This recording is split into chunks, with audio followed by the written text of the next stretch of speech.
Greetings everyone and everybody who is watching this video. Well, tonight I have decided to review Gumby the movie.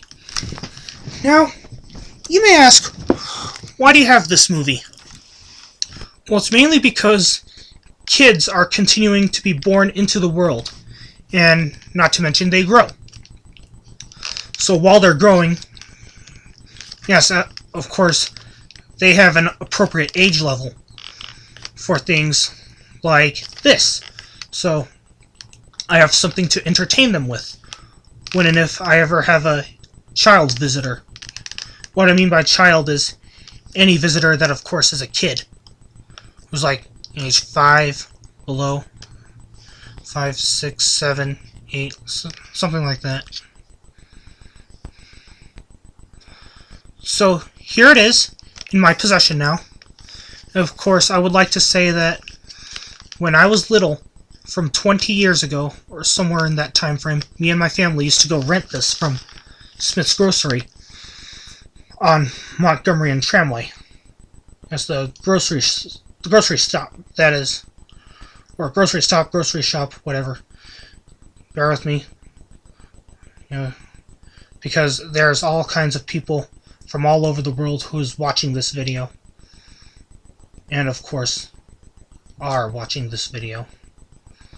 So I'm trying to speak English as best I can.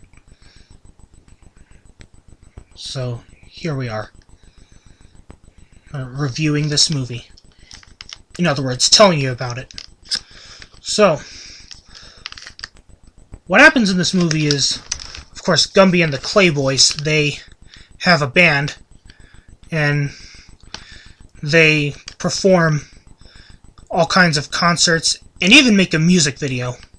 And before that, what happens in the movie is outer space is shown, and of course there's all kinds of radio transmissions, you name it, and the title appears as Gumby 1. And on the moon it shows an episode called The Glob,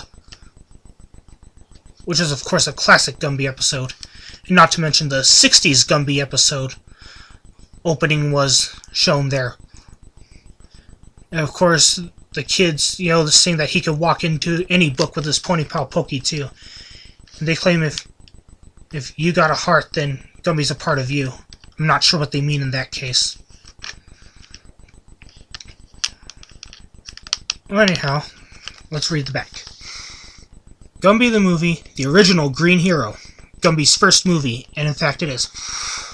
Gumby's back with a new movie, his own band, the Clay Boys, and all kinds of trouble in a totally new clay adventure.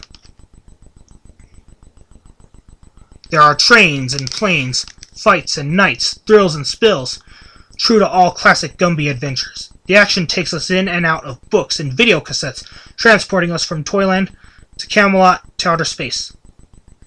Through it all, Gumby's invincible and totally optimistic personality shines bright. And that's true, just like Jake and Rocket from Life is Good. What I mean by Life is Good is that clothing brand I like to wear.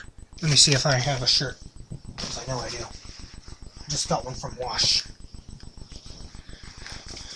This guy here, Jake from Life is Good. And not to mention that little dog he carries with him is named Rocket. They're like a Gumby and Pokey almost.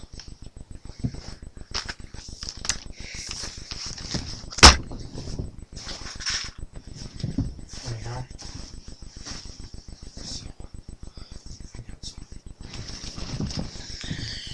See?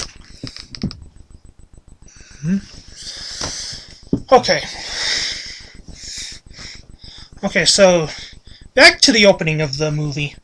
What happens is, of course, Gumby and Pokey, they arrive into Earth, just like meteors. How is through raw slabs of clay, which are, of course, seen at the start of the movie. And I'm coming up with the best visual I could possibly think of.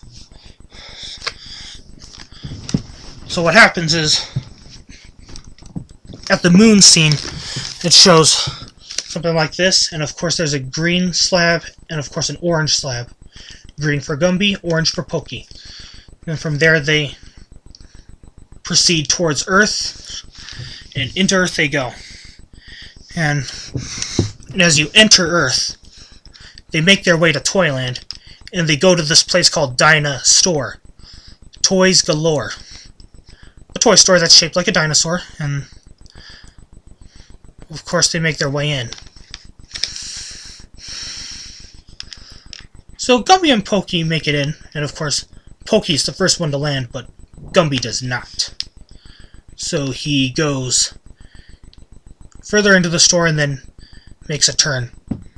And the first line I heard out of any character was this, which was Pokey.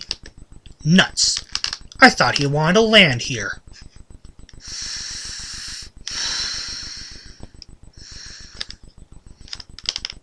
Then from there the Clayboys come, and they ask Pokey for a favor, but then Pokey says that something along the line saying he'll do something for Gumby himself, not for them. Not to mention the Clayboys talked behind Pokey's back, which wasn't really nice. Then eventually Pokey goes ahead and looks for Gumby. And in the background, as he's looking throughout Toyland, he comes across these merchandise items, and of course many of which were of Gumby. Like, one thing that really caught my eye was that Gumby telephone. And then from there, Prickle and Goo are playing, and they go down this big slide, eventually getting them all into, of course, some compound fusion, meaning Prickle and Goo, they crash into Pokey. And then from there, they're taken to the hospital, where they're, of course, molded once again and back to their normal selves. And what's nice is, of course, the doctors in that movie said that they did not have to worry about any hospital bill because it's all free. I assume that they got the free care because the doctors have seen them around. And not to mention, of course, how nice is that?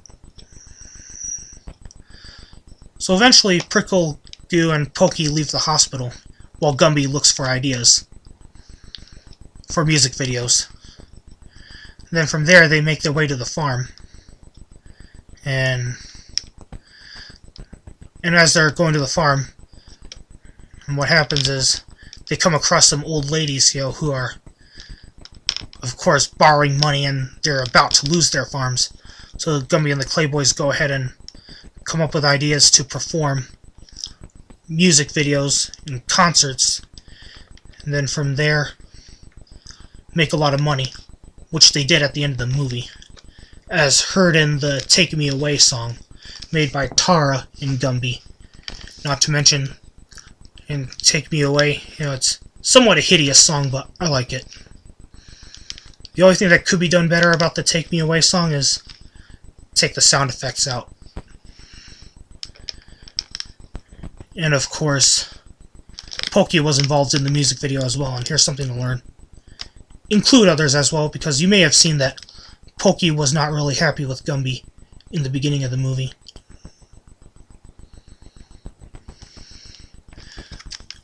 Why? Is because Pokey thought Gumby was spending some time with the Clayboys. So then from there, as Gumby included Pokey in the beginning of the movie, of course the blockheads did their things as usual. They captured Gumby's dog Lowbelly, and not to mention they cloned him along with everyone else, and that's of course where the real conflicts began in the movie. Not to mention the blockheads' clones would fall at the end of the movie as well. It only took water to neutralize them. How? Was from Gumby's father, Gumbo.